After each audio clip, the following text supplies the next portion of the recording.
all my students of 2nd PUC. Hope you're all doing fine, healthy, and in good spirits too.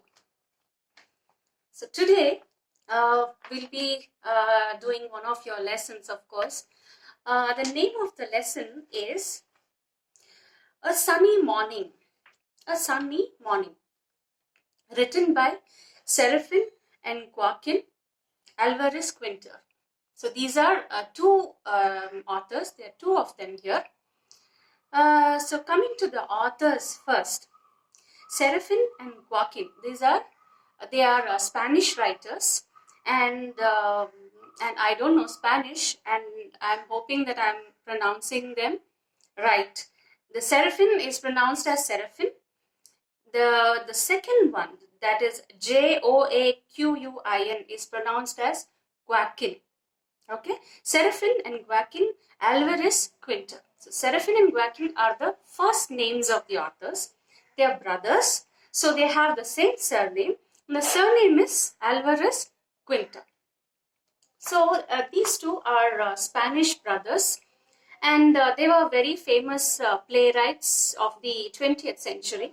So let's look into the author's note first. Serafin and Joaquin Alvarez Quinto were Spanish brothers known as the Golden Boys of Madrid. Madrid is the capital of Spain. So they were known as the Golden Boys of Madrid Theatre. So they were celebrated playwrights of early 20th century. Together, they wrote about 200 plays which depict the life, manners and speech of the people of Andalusia in southern Spain. Their popular comedies, many of which have been translated into other languages, contributed to the revival of Spanish theatre. Theatre where the dramas happen. So they're talking about the Spanish theatre. So the Flowers, the Merry Heart, the 100 years ago, and the Galley Slave, and Apple of His Eye are some of their popular plays. So the one that you have is called A Sunny Morning. So what does a sunny morning depict? A sunny morning depicts brightness, a new day, something nice that is waiting for you for the day. All these things you can expect on a very nice and beautiful sunny morning. So this is a very interesting play, I must tell you. Not many characters in the play, but the story is quite interesting. I'm sure you will like this play. Play is nothing but a drama. So I also tell you that, when you are going through a play, when you are reading or like this, doing a lesson of a play, which is a drama, you should, when the speech goes on, you should visualize things. You should think like, how when you watch a cinema, when you watch a movie, you can see the characters and the scenes running in front of your eyes. Like that, you should picturize scenes and events. To help you do that, scene description is given at the beginning of every drama. If you have read any of the dramas earlier, you will know what I'm talking about. Now going forward, I'll tell you what is this I'm talking about. Now coming to the play. So the pre-reading activity. The pre-reading activity gives you a kind of heads up as to your thinking, which direction should you be thinking about. And you'll start expecting as the story proceeds, you can expect based on what the pre-reading activity is, you can expect what is going on. What turns may the story take? The question is, how does it feel to meet a friend after a long time? You're meeting an old friend after a long time. How does it feel for you to meet somebody after a long time? Second one is, why do some relationships come to an end? Now, this is a deeper question that you can think about in your leisure time. I'm sure there's plenty of leisure time now. You can think about it in your leisure time. Why do some relationships come to an end? It's a very thoughtful question, a deep question. Now coming to the play, first the characters of the play. So here is the description of which are the characters that we are going to come through in this play.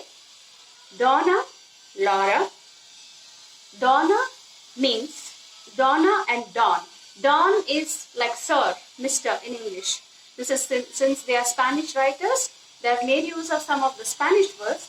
So Don means sir or Mr. Donna means Mrs. or Madam. Madam or Miss it means. So Donna Laura. The second character is Petra. Petra is her maid. Whose maid?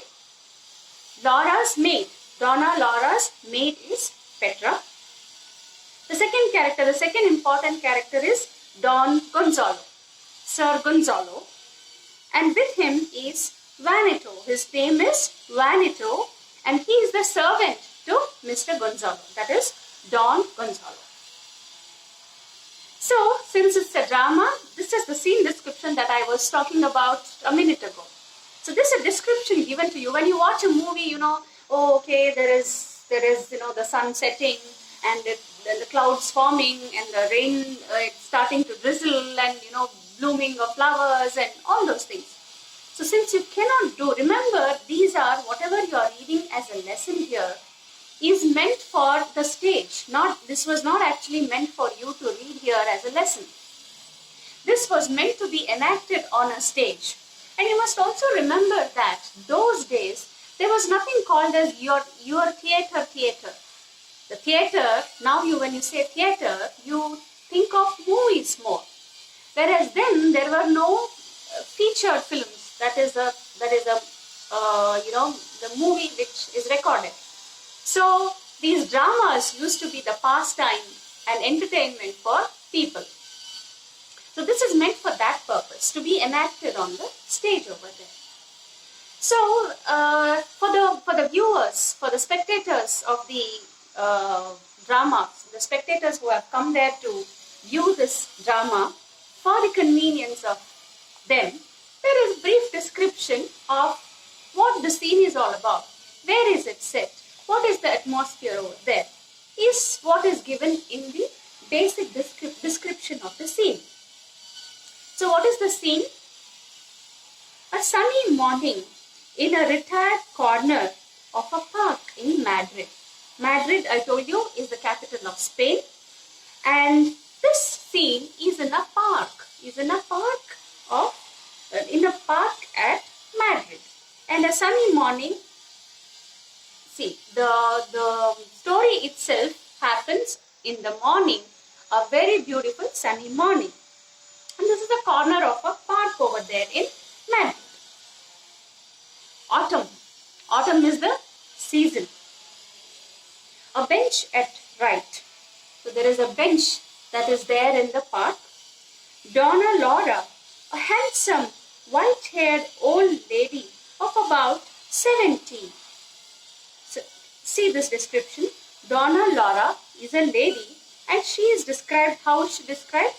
A handsome, white-haired old lady about 70.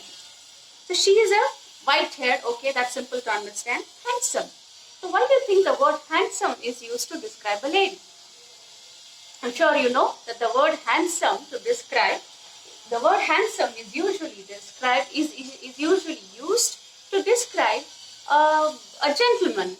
And when you describe a lady, you usually make use of the adjective beautiful and not handsome. So here, handsome means something which is striking, which is not very traditionally beautiful, but something which is strikingly beautiful about a lady, since it is different and strikingly beautiful.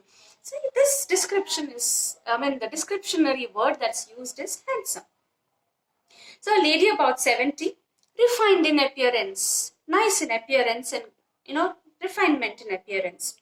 Her bright eyes and entire manner giving evidence that despite her age, her mental faculties are unimpaired, unchanged, not deteriorated. What? Her mental faculties, meaning the mind was sound. Although she was old, she was in sound mind and probably sound body also.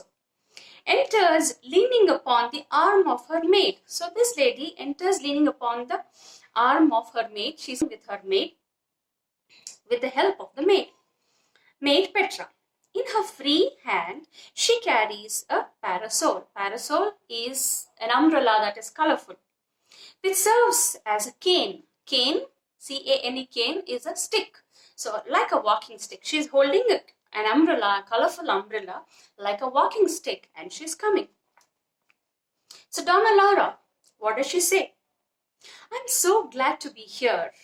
I feared my seat would be occupied. What a beautiful morning. So she says, I feared that my seat would be occupied. So that means that she's probably a regular visitor to this park, and she usually sits in a particular place. So she was thinking, oh, will my bench be vacant, or will somebody have taken it? Petra, the sun is hot. Donna Laura, yes, you're only 20. She sits down on the bench.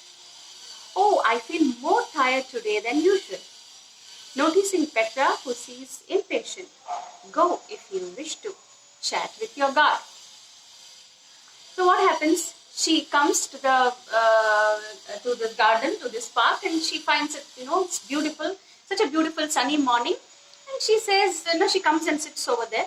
And she realized that this maid of hers is impatient. And so she says, you may go chat with your guard. So it appears that there is some friend of this maid who's there in the park, because remember, this is a usual stroll that they take. They come to this park many times. Petra, he is not mine. Senora. Senora means Mrs. or Madam. He's not mine, Senora. He belongs to the park.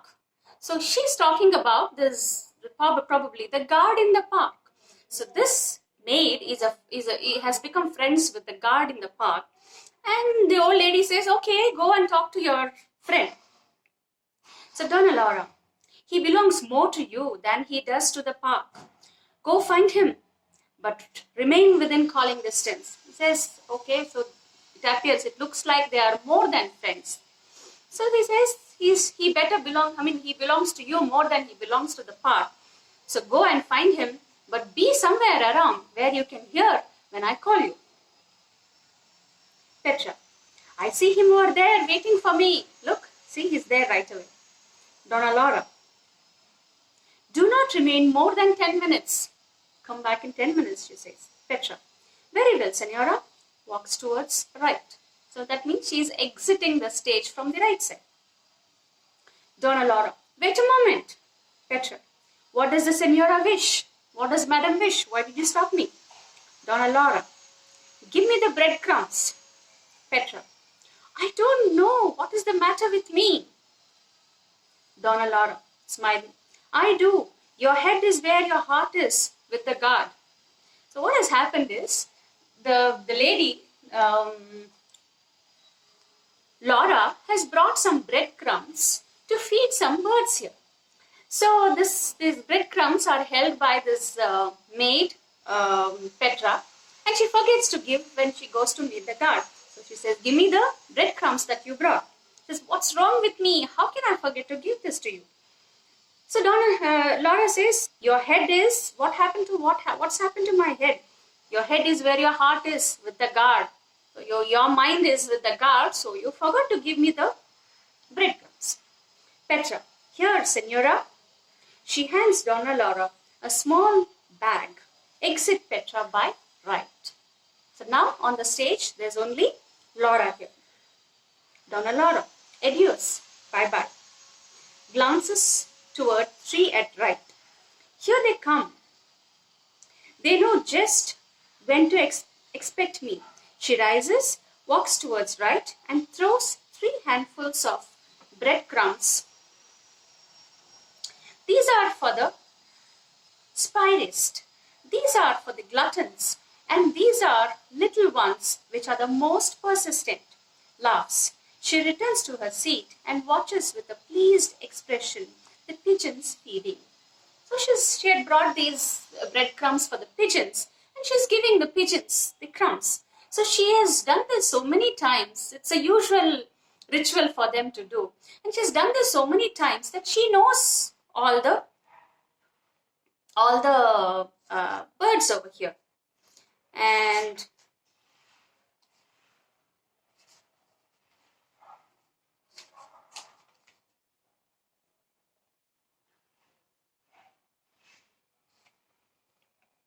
okay, so she knows them by description. These are for the spiriest, the very energetic ones.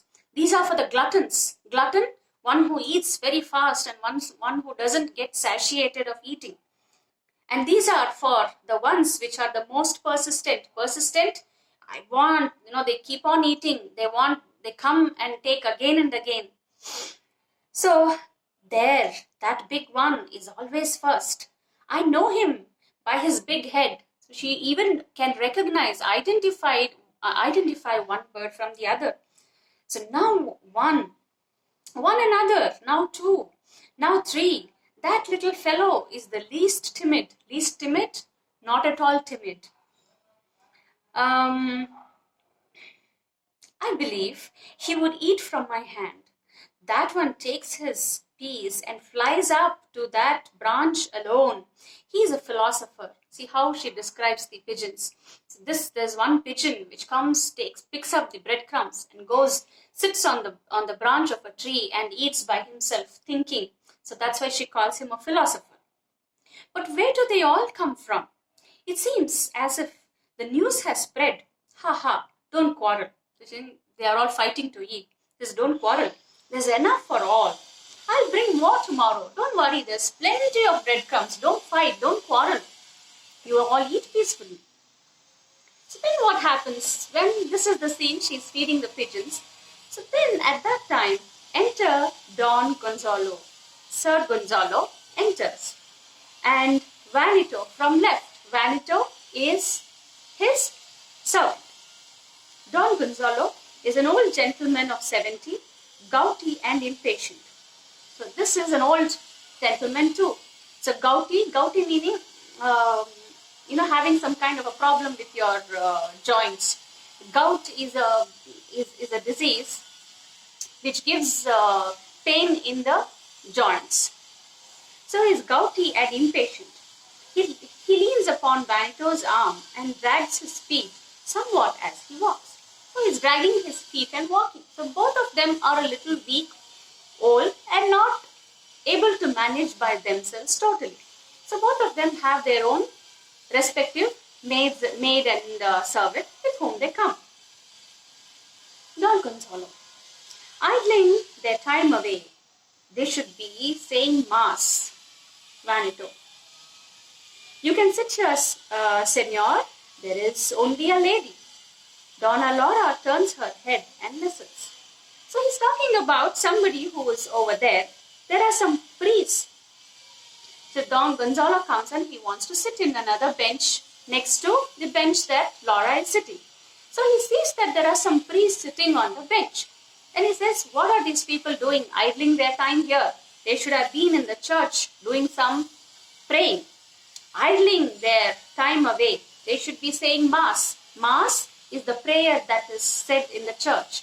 The prayer that you say in the church is called a Mass. Vanito, you can sit here, Senor. There is only a lady. So there's one lady, that's Laura, sitting here. So this Gonzalo's servant says, there's only one lady sitting. Why don't you sit on that bench along with her? Gonzalo, I won't, Vanito. I want a bench to myself. No, I'm not willing to sit with somebody else. I want a bench for myself. But there is none. It's been taken. All the benches have been taken. That one over there is mine. He says, over there, the one that the priest is sitting is mine. So in 10 years, it seems that even Gonzalo has been coming to this park regularly, and he has his own bench, his own in inverted commas, so I would like to say. Now you know why. Okay. Rout them out. Have they gone? No, indeed, they are talking. So he's waiting, he's expecting this priest to get up and go, but they're not going. Just as if they were glued to the seat. Glue is the glue is the gum. As though they are glued to the seat. No hope of their leaving. Come this way, Vanito. They walk towards the bird's right. So they're not getting up. The priests are not getting up. So this man doesn't have a choice but to go and sit with the other lady who's here. Indignantly, angrily. Look out, Don Gonzalo. Are you speaking to me, Senora? Laura says, yes, to you. Gonzalo, what do you wish? What are you telling me?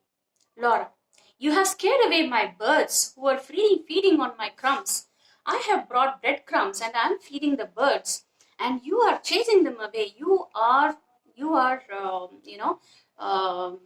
scaring them, frightening them, and chasing them away. And that's why she's angry. So indignantly she's saying, why? Be careful. Why are you making so much of noise? What do I care about the birds? She says, I don't care about the birds. But I do, she says. This is a public park. She says, if you care, why should I think of it? It's a public park. I can do whatever I want. Laura says, then why do you complain that the priests have taken your bench? Now see, Laura has been listening to his conversation with his servant. He says, if you're saying that the park is a public place, then why are you grumbling when the priests have taken your seat? Gonzalo, Senora, we have not met. I cannot imagine why you take the liberty of addressing me. Come, Vanito. Both go outright. He says, we have not even met. We don't know each other. Why are you talking to me at all? So he gets angry and he goes away. Laura, what an ill-natured old man. Why must people get so fussy and cross? Cross meaning angry, getting into fight when they reach a certain age. So this seems to be a lady who is plain and simple, who is pleasant, whereas this man is getting into fights. So the initial meeting begins with a fight. So these two are fighting because of a small thing over there. So looking towards her right, she says, I am glad he lost that bench too. She is having a kind of a laugh, saying, I'm so glad he didn't get his bench. He deserves it. Serves him right for scaring the birds. He is furious. Yes, find a seat if you can. Poor man, he's wiping the perspiration from his face. Perspiration, sweating, beveru. Here